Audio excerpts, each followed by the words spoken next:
Mbukelile zindaba sigwethulela zona bukhoma ekomkhulu le-SABC e-Auckland Park eGoli.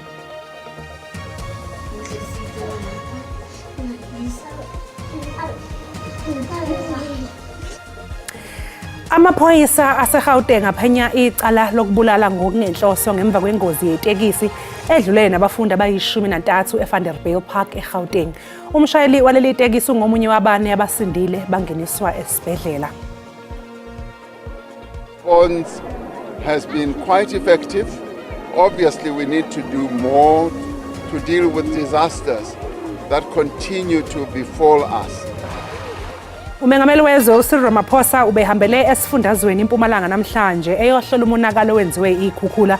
Lokhu njengoba sebeyi-18 abadlule nezikhukhula eLimpopo. It's not going to bring Warwick back. Some or the other, I do think that he was betrayed. Unina wayengumsakazi uWarwick Stock obedume ngeka DJ Waraso obulawe emaphakathi nenyanga edlule enkabeni edolobha eGoli unomuzwa wokuthi indodana yakhe kungenzeka ukuthi yaholelwa ophathe ngothile obesondelene nayo. Mbukeli sikubingelele sikwamukele endabeni zehora lesikhombisa kusihle igama lami nguNoxolo Mamtshali wakwamwali asikwamukele sibonga kakhulu ukuthi uhlanganyele kanye nathi endabeni.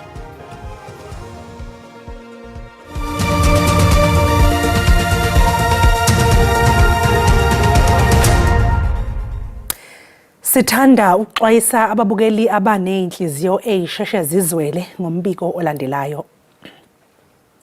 Amaphoyisa ase-Gauteng aphenya icala lokubulala ngokungenhloso ngemva kwengozi yetekisi edlule nabafundi abayi-13 eVanderbijl Park eGauteng. Umshayeli waleli tekisi ungomunye wabane abasindile bangeniswa esibhedlela.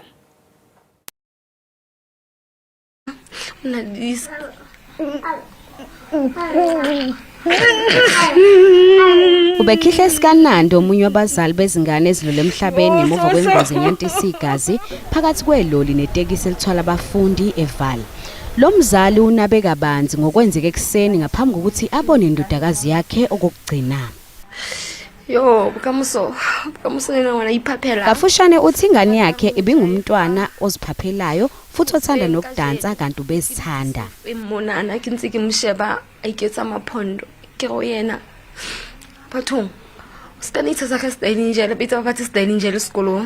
Kanti nomunye umzali uchaze kabanzi ngendodakazi yakhe ebithanda ukuhlabelela enkonzweni. She was a lovely person and yesterday we went together to church and everybody was happy inside the churchyard and we came back nicely. He's someone who likes singing in the church. He loves the church. Uphenyo lokuqala liveze ukuthi umshayeli wetekisi ubezama ukudlula izimoto eziningana ngesikhathi ehluleka ukuyilawula letekisi wabe setholana phezulu neloli. Amaphoyisa athi aphenya ngecala lokubulala ngokungenhloso. We have opened a case of culpable homicide after about 13 children died here following an accident that took place. Kusenjalo engamele zemfundo eGauteng ubalulo ukuthi namhlanje kuba usuku olungemnandi esifundazweni sonke ngalesigameke sehlele imindeni. But it's really a tragic day for us as a department. You know, with this, it's a private transport driver set up, and of course, we with the help of the police. So we do believe that there is a case to answer from the driver as well. Leli tekisi belithola abafundi abavela ezikoleni ezine ezihlukene.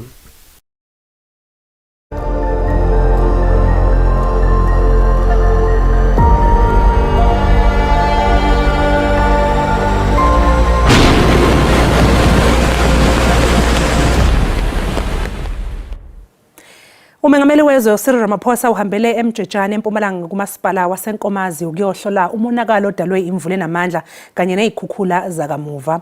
Kusenjalo sesifinyelele kwabali-18 isibalo sabantu abashonile esifundazweni iLimpopo ngenxa yezikhukhula. Umengameli wezwe uCyril Ramaphosa uthi uhulumeni kumele wenze okwengeziwe ukuvikela izindawo ezibhekene nezingozi zezikhukhula. Uthi umthelela ongemuhle ukuguquguquka kwesimo sezulu usuyabonakala empilweni yabantu yansuku zonke. As government, the response has been quite effective. Obviously, we need to do more to deal with disasters that continue to befall us.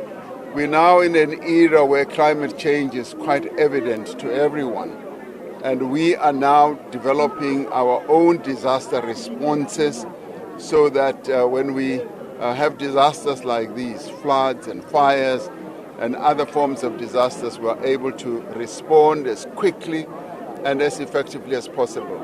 Ingaphezu kwezinkulungwane namakhulu amathathu imizi ekhahlanyezwe yizikhukhula kulesifundazwe, ikakhulukazi kumasipala waseNkomazi. Umengameli uRamaphosa uthi uhulumeni ubheka izindlela zokwelekelela izisulu zezikhukhula. Our Minister of Finance is in Davos, but we're also briefing him, and we are going to see what interventions government is able to make.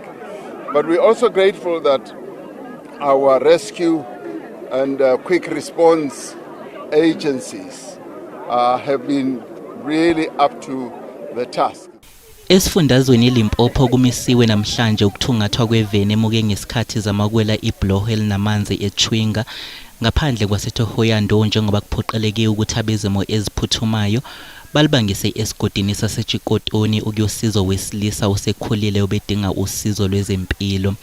Kusenjalo azange liqhubeke uhlelo lokuthungatha amabhungu amabili emuke nomfula emashishilani ngaphandle kwasePhalaburwa.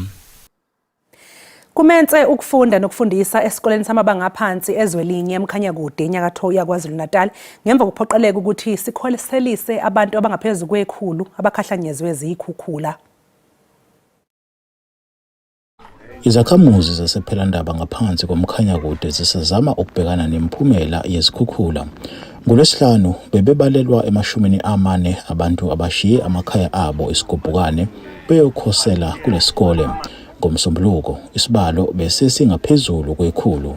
Asazi sophila kanjani ngoba siphilisa ngokulima sibe segawulala sidayise bafike bazothenga bese sikwazi ukuphila sithola impuphu. Kuloko ngoba sihleli nje akwenzeki lutho. Asazi ukuthi sophila kanjani. Sicela ukuthi makukhona bangangenelela ngakho. Kumanje ngisho ezinye ingane zikhona ukuya ezikoleni imigwaqo ivalekile. Akukuhamba abanye kwalimala ngisho idifiketi, abanye kwalimala ngisho amapasi uqobo.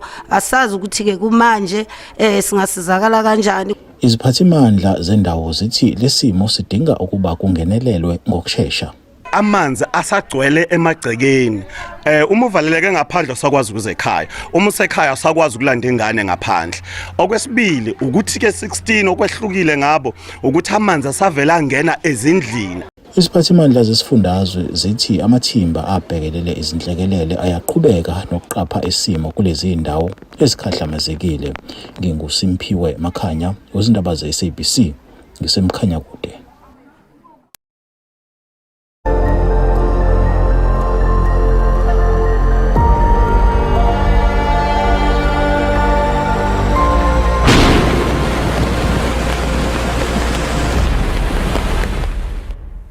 Amalungu ekomiti lesikhashana lasePhalamende liphenya ngeinsolo zokugxambukela kosombusazwe abathile abahlangene umshoshaphansi neyigilamkhuba ukuphazamisa ukusebenza kwezobulungiswa awaguquki kulokho akufunayo ngokubizelwa esigcawini komphenyi oyimele uPaul O'Sullivan. Igama lakhe eseligagulwe kakhulu ngabanye bofakazi eseke bavela phambi kwekomiti iAd hoc. I-ANC ityhole O'Sullivan ngokujongela phansi iParlamente imile kolokuba mawungaxoxwa nokuxoxwa umba ukuba avele buso ngobuso phambi kwale komiti. We are dealing with an individual who is treating Parliament with serious contempt. We don't believe that as the African National Congress we should allow a private citizen to undermine the Parliament of the Republic to that extent. Eso simemelelo ngelo nangumkhonto wesizwe noxoxe ngelithi le komiti kufuneka ikhawulezise nokusebenzisa onke amabaka lomthetho. We must use every available mechanism to bring him physically to the committee. We can't be found wanting. The legal team must assist us with all the available legal mechanisms. He's come up pretty much. I don't even know how many witnesses have not mentioned his name. So I think his testimony is going to be impactful on the actual our final report anyway. So I don't know how the supplementary report will work, and we're not opposed to it. I-DA ilumkise ngokungahoywa kwenkxalabo emandla yokhuseleko.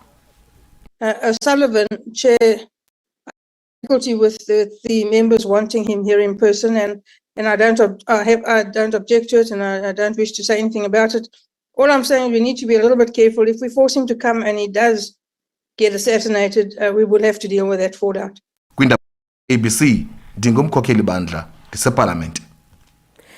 Unina wowayengumsakazi uWarwick Stock obedume kakhulu ngelika DJ Waras obulawe emaphakathi nenyanga edlule enkabeni edolobha eGoli unomuzwa wokuthi indodana yakhe kungenzeka ukuthi yaholelwa ophathe ngothile obesondelene nayo. uBeverly Stock ube nengxoxo ekhethekile neSABC News namhlanje ephawulo kokuqala selokhu kwabula uDJ Waras ngaphandle kwesakhiwo iZambezi. That's going to live with me forever. That I was not there when Warwick actually drew his last breath. uBeverly Stock uchaze ukwedlula emhlabeni ngesihluku kwendodana yakhe njengesilonda esingasophinde siphole kuye. uDJ Waras udutshulwe mhla zi-16 kuZibandlela unyakeni ophelile. Unomuzwa ojulile ukuthi indodana yakhe engenzeka ukuthi yakhashelwa ngabathile ababesondelene nayo. Somehow or the other, I do think that he was betrayed. This is, as I said to you, it goes much deeper. And even if I can find out that he was betrayed by somebody close to him, close to both of us, for me it's neither here nor there. It really is neither. It's not going to change how he met his fate. Unina ka-DJ Waras uthi okumephula kakhulu inhliziyo usizo selisele nezingane zakhe ngemuva abeyithanda ngokwedlulele. He lived for those children. He absolutely lived for those children. So him being taken away, I can't begin to imagine what it's done to them. Odabeni lwesicelo sebheli yomsolwa uVictor Majola oyamaniswa neinsolo zecala lokubulawa kuka-DJ Waras, abomndeni wakaStock banovalo lokuthi uMajola uma egunyazwa ibheli kungenzeka abaleka angaphinda atholakale nokungagcina kubambezela ngophenyo lokutholakala kaBhongozo kunguye wakhipha umyalelo ukuthi kubulawe uDJ Waras. Mbukelisi sathi qu eyitolo kanti uma ngabe sibuya sokuphathela uWT. Yeah, I'm just disappointed, but I won't talk much because uLoyala kutheni kakhulu kakhulu. Udedelwe ngebheyili ye2,000 zamarandi lowo ogaqele eSopmeya ku-Action SA ekuruleni uXolani Khumalo nowazakhela udumo ngohlelo lokubopha labo abathengisa idakamizwa.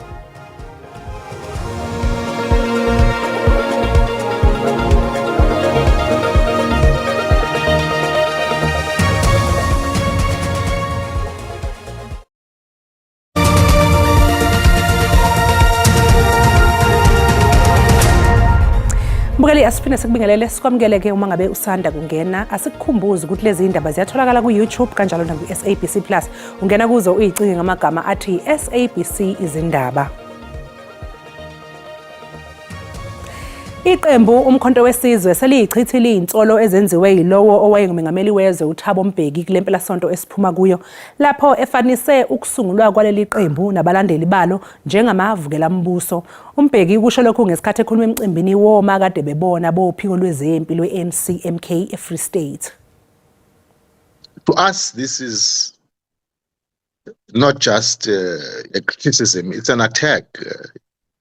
It's criminalizing the voters of Umkhonto wesizwe and suggesting that they are not genuine in supporting MK or the outcomes of that elections had a criminal intent. And we reject that. And we think that that statement is very reckless. It is very, very dangerous. Especially said to a group of ex-combatants. Udedelwe ngebheyili ye2,000 zamarandi lowo ogaqele sobumeya ku-Action SA ekuruleni uXolani Khumalo nowazakhela udumo ngohlelo lokubopha labo abathengisi idakamizwa. uKhumalo ubeyinikele emaphoyiseni namhlanje kuseni ngamacala okushaya nokukhomba ngesibhamu. uKhumalo uzakhele udumo ngokubamba iqhaza ezinhlelweni zethelevishini ezigxile ebugebengwini nasekuphepheni komphakathi. Namhlanje uzinikele emaphoyiseni kulandela izinsolo zokubandakanyeka ecaleni lokushaya umsolwa ngokudayisa izidakamizwa. I-Action SA ithi lokhu kwenzakalayo kubeka ngokusobala inkohlakalo edlalubi emaphoyiseni ekuruleni. The fact that the police members at a station like this will harass Xolani Khumalo for doing the right thing and fighting against drug dealers in this community means we've chosen the right candidate. uKhumalo ephawula ngalokhu ukuthi okwenzakalayo akumethusi neze ngoba sekuvamisile ukuthi isigebengu zikhululeke kucindezelwe labo abalwa nobugebengu. Yeah, I'm just disappointed, but I won't talk much because uLoyala uthenge kakhulu kakhulu. Uyazi bathi kushawe igijimana. Kusho njalo. Sebenza uyashaya, igebengu ayishaya. So yinto esihlangabezana nayo kodwa kunankinga. I-Action SA izoqhubeka nokweseka uKhumalo kwesobumeya iphinde iqinise imikhankaso yokulwa nabadayisa izidakamizwa nabenza ubugebengu emphakathini. Much as we don't want to presume what's going to happen, but we are confident that Xolani is going to stand as the mayoral candidate of Action SA. Icala likaKhumalo lihlehliselwe inyanga ezayo. Umbuso ecaleni lokubulawa kaSenzo Meyiwa uveze ukuthi kunokushayisana kobufakazi bukaSifiso Gwabini Zungu.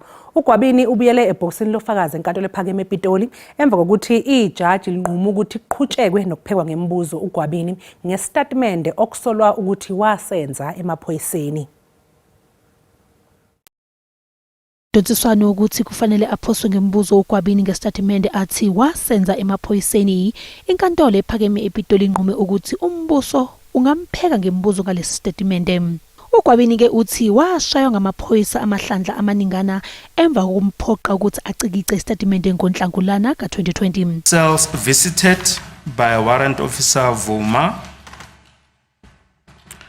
and Sergeant Ndluli. 3 units in custody without any complaints. Ngiyakhala kahle kahle yabona nje lento enibhalela into benzenzela yona ninodwa la benzenzela khona angiyazi nayo kaleto bakhona labantu ukuthi bafika ke maba3 labo basho nje ngamanje angeke ngisho ukuthi icourt ekhuluma iphutha ngizosho umuntu ofundayo lento le ukuthi uyena umuntu okhuluma iphutha lekhuluma. Kusenjalo uGwabini uthi wadedelwa ngale kokuvela enkantolo emva kokukhokhela umphenyi wecala. Ubaloyike umbuze ngesamba semali esishayisanayo. Mr. Zungu, we're talking about what we testified in evidence in chief. You testify that Sergeant Mukhani, in fact you said the driver of the red motor vehicle said bail in the amount of 2,000 will be needed. Uthi na ade ngibona lapha emnyango kusene khona ake nimbizene ke ngichazele kabanzi. Kulindele ukuthi uGwabini abuyele ebhokisini lofakazi kusasa. Kusenjalo ikhuzibuya imidlalo yeBetway Premiership ngemva kwekhefu leAfcon. Kusasa kusihlwa iKaizer Chiefs izogadelisana neGolden Arrows. Kanti ke umqeqeshi wamakhosi uCedric Kaizer nomakaze uthi bahlose ukuqala kahle lonyaka. Abafana bokuthula noxolo basendaweni yesine kuloko njengamanje umqeqeshi wabo unethemba lokuthi bazoqala kahle unyaka ngokuthi beunqobe owabo neGolden Arrows. It's very important to start on the front foot. As you can see, the top of Dolog is a bit crowded, and I'm pretty sure that everyone wants to stay within the top for the coming few weeks before you can be able to make a difference later. Amakhosi kanye nabafana besithende bazobe begijima enkundleni FNB kusasa kusihlwa emidlalweni wabo oqala kule season. iChiefs yanqoba ngegoli elilodwa. It's a tricky team. It's a dynamic team. It's a team that is aggressive. It's a team that likes to go forward, likes to press. It's a team that takes a lot of risk when they are playing. That's why most of the time even they score goals. They score a lot of goals. iChiefs bingenaba abadlali abebeka kanye neqembu lesizwe njengoba belise emqhudelwaneni weAfcon eMorocco. Umqeqeshi wayo uthi lokho kubanikeze ithuba lokuba bayilolonge. We had a little bit issues of in our last pre-season to start the league, where our fitness coach was not due to some administrative issues. He couldn't attend the pre-season in Holland, but now I would say that all the players are sharp, are fit. Umdlalo uzoqala amagama nxa ihora lesikhombisa kusihlwa kusasa.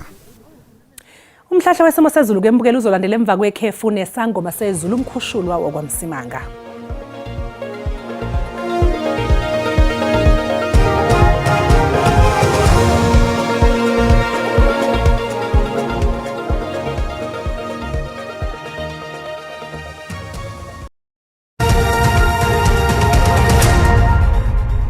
Kozambukela ukuthi siphinde sihlangana njengoba sisho sithi aqhubeka lamathuba athanda ukuba makhulu kakhulu emvuli kakhulukazi engxenyeni ke esenyakatho nezo uyongene kakhulukazi ke ogwini lapha kwaZulu Natal ngale kwalo umongena kwaZulu Natal angathanda ukuba mancane uyongene kakhulukazi ke eGauteng kompumalanga kanjalo nasengxenyeni seFreestata aqhubeka nokubalela kuzo zonke indawo ezingapha ngasentshonalanga sisho sithi ke osukwini lakusasa asaqhubeka lamathuba kakhulukazi enyakatho asemakhulu uyongena koNorth West kanjalo nasengxenyeni senkabeni yezo lapha kwelaseFreestata aya ngokwahla kodwa mongena lapha kwaZulu Natal siyongena lapha empumalanga kanjalo nalapha eStern Cape angathanda ukuba mancane nje endaweni ke ezingasogwini ngaseningizimu kodwa lapha eMthatha aya ngokuphakamisa sisho sithi ke libalele ngisho bukhona kwezinja mawungeneka ikakhulukazi engxenye sentshonalanga nazo sisho sithi ke iSouth African Weather Service iyasikhipha isixwayiso somoya ongathanda ukuba namandla ogwini olusentshonalanga ikakhulukazi isigaba sokuqala kulozo ndawo sisho sithi ke ebusuku banamhlanje sisho futhi ukuthi kusakhona lesesigaba sesihlanu mawungena ikakhulukazi ke engxenyeni lapha enyakatho lapha koMessina kanti ke kwezinye indawo isigaba sesibili nje salozo mvula ezingathanda ukuba namandla uyongene endaweni esehlanzene empumalanga siyobhekela usuku lakusasa sisho sithi isigaba sisakuthanda ukuthi ke kube isigaba sesine mawungena ikakhulukazi enyakatho kanjalo nasengxenyeni ke esehlanzene empumalanga sesibili zingaphelezela ukuduma kunomgozi ke mawungena enkabeni lapha koNorth West engasempumalanga kanjalo nasenkabeni yalapha eFreestata sisho sithi singalindela isimo singabhebhisa umlilo mawungena kophindini nasentshonalanga qhubele wamoya ke ongathanda ukuba namandla isigaba sokuqala kulozo ndawo sisho sithi ebusuku banamhlanje futhumele nje endaweni ezingasogwini lapha eThekwini uyongena lapha koRichards Bay sisho sithi noma ungena phansi lapha koGqeberha enkabeni ngathanda ukuba phakathi nje kanjalo nasengxenye senyakatho ngoba uMnhlanhla kwelanga ngivumele ngithi ke futhumele lapha koZulu Natal kwalaseFreestata lithi kushisa kokho imbali siyongena phansi lapha eStern Cape libe phakathi kanti ke likhipha umkhovetsheni koAphindini kanjalo naseKhalvini koVustile mbukeli ngivumele ngithi ke ngiyathetha indabeni ubusuku obuhle.